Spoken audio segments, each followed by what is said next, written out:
Halo teman-teman, kembali lagi di Next.js Template. Kita di github.com di Zulfikar Next.js 10. Sekarang kita akan melihat bagaimana untuk menambah komponen dari base web ke preview di template kita.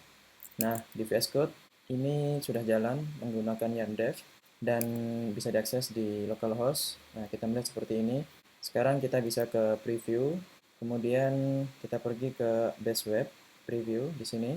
Dan ini kita sekarang ada empat kotak yang memiliki contoh-contoh komponen dari base web. Contohnya untuk date picker ini, kalau kita pergi ke dokumentasinya, maka ia akan menunjukkan kode dari sini.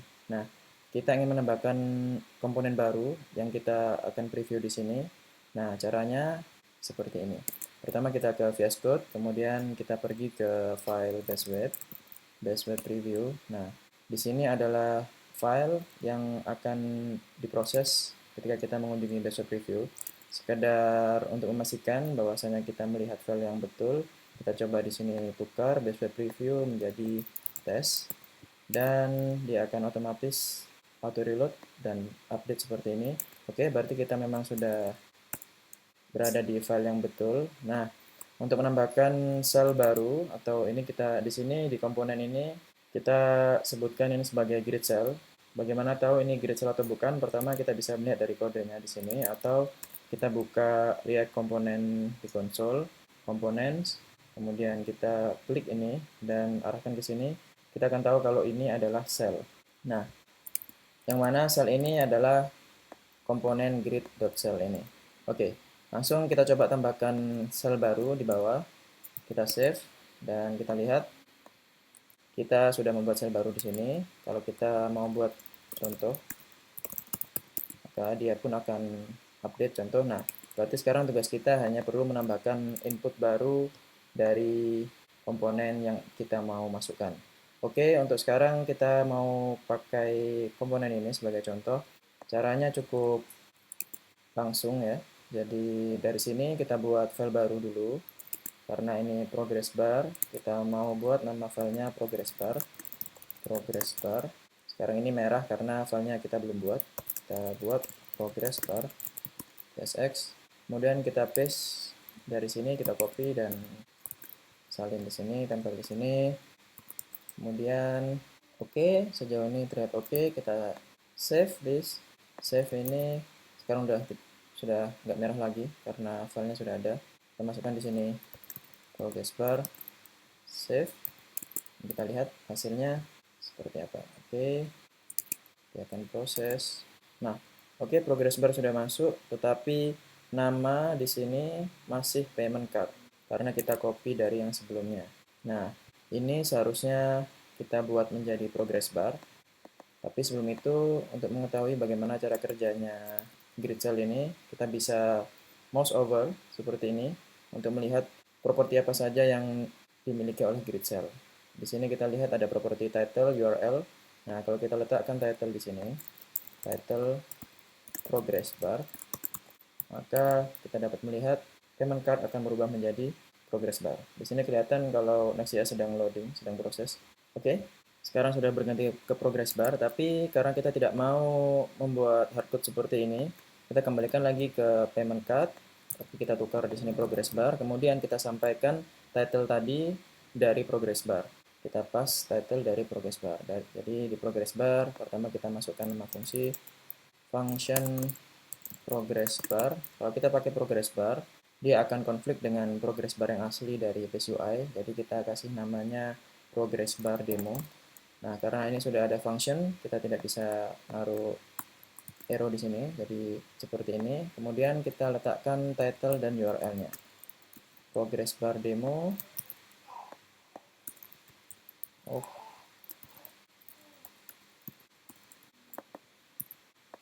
progress bar demo, title progress bar.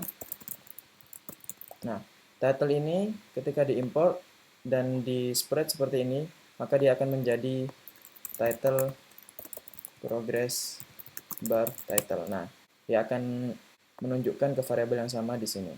Nah, kemudian selain title kita juga ingin meletakkan URL. URL di sini ada URL. Oke. Kita kembalikan lagi progress bar. Sini kita letakkan URL. Oke. URL di sini adalah URL dari dokumentasi di mana kita mengambil komponen tersebut. Nah, ini berarti di progress bar. Oke, kita copy di sini. Save. Simpan, kemudian kita lihat bagaimana hasilnya. Oke. Preview component progress bar is not defined. Oke. Berarti di sini ada yang salah. Oh, oke. Tesnya 3. Oke, save. Oke, progress bar sudah di sini. Kalau kita lihat linknya, nah linknya betul akan menuju ke GitHub kita, dan link dokumentasi pun sudah betul menuju ke base web design. Itu terlihat di kiri bawah. Nah, kalau kita coba klik sini, maka dia akan pergi ke progress bar sini. Oke, nah di sini kita sudah melihat kalau komponen berhasil kita masukkan ke progress bar.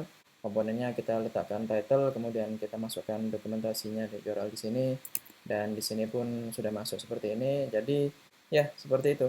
Untuk review pertama kita untuk melihat apa saja yang kita sudah rubah, kita langsung pergi ke VS Code GitHub source control. Nah, pertama kita merubah di index, kita tambahkan progress bar dan progress bar di sini, dan kita membuat file containers base web preview progress bar. Di sini semua filenya ini copy paste dari base web UI sendiri.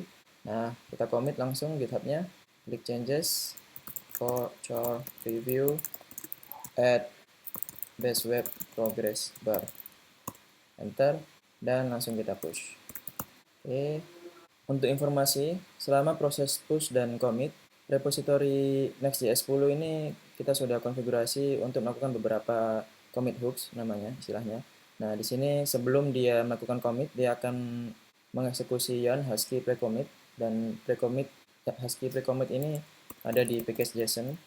Package.json kita bisa lihat husky precommit. Nah, dia akan lint stage. Lint stage ini akan melakukan formatting untuk file yang kita rubah. Kemudian setelah melakukan precommit, dia akan melakukan pre-push. Nah, precommit ini sebelum kita commit, pre-push ini sebelum kita push. Adapun sebelum kita push, dia akan eksekusi husky pre-push, dan pre-push di sini adalah concurrently yarn test types. Nah, ini maksudnya dia akan melakukan tes di test file kita dan melakukan type checking sebelum push. Jadi misalnya kita secara tidak sengaja melakukan kesalahan variabel atau kesalahan typing, maka push kita nggak akan di reject, dan kita bisa membetulkannya dulu, kemudian di push lagi.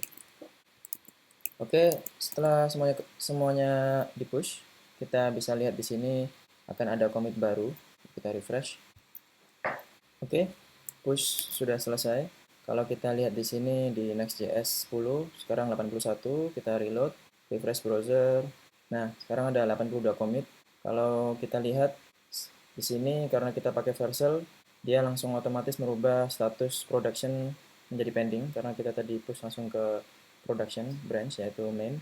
Nah, setelah ini selesai kita bisa lihat klik di sini, environment. Nah, 38 seconds ago, 38 detik yang lalu, production sedang diproses. Kalau kita lihat view deployment, ini proses deployment kita di Vercel. 1 menit sudah berlalu semenjak repository kita dibuat. Nah, yang kita di sini adalah log dari proses build yang kita lihat secara real time juga. Nah, di sini kita bisa melihat size dari setiap file. Contoh file index ukurannya akan 4 KB dengan JavaScript 68 KB, dan file JavaScript yang akan dipakai oleh semua halaman berukuran 78 KB.